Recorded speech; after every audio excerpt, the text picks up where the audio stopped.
নিখোঁজ হওয়া বাচ্চারা আসলে কাউকে জীবিত উদ্ধার করছে পুলিশ, র্যাব, আবার কাউকে মৃত উদ্ধার করছে পুলিশ, র্যাব, এবং কাউকে এখন পর্যন্ত খুঁজে পাওয়া যায়নি, এবং কাউকে আবার মুক্তিপণ দাবি করা হচ্ছে, বড় অঙ্কের টাকা দাবি করা হচ্ছে। একটি চক্র আমাদের মনে হচ্ছে কাজ করছে দেশব্যাপী। এই ধরনের চক্র কিন্তু কাজ করছে গত 1 মাস যাবৎ সিলেট সহ সারা দেশে প্রতিনিয়তই একের পর এক নিখোঁজ হচ্ছে বিভিন্ন বয়সের মানুষ, বিশেষ করে শিশুরা বেশিরভাগ নিখোঁজ হচ্ছে। আপনারা যাদের বাচ্চা রয়েছে, শিশু বাচ্চা রয়েছে, যারা স্কুলগামী যাদের বাচ্চা রয়েছে, তারা স্কুলে নিয়ে যাবেন এবং নিয়ে আসবেন। একটু সতর্কতার সহিত আপনারা আপনাদের সন্তানকে স্কুলে নিয়ে যাবেন এবং স্কুল থেকে ঘরে নিয়ে আসবেন।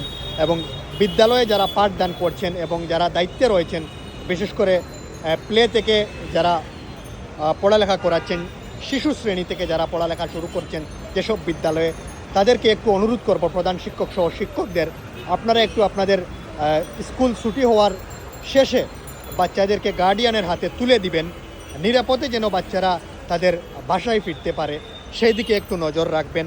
এবং শিশু শ্রেণী থেকে প্লে থেকে যাদের বাচ্চারা পড়াশোনা করছে তাদেরকে আপনারা নিজে নিয়ে আসবেন এবং নিজে নিয়ে যাবেন পাঠদানের জন্য।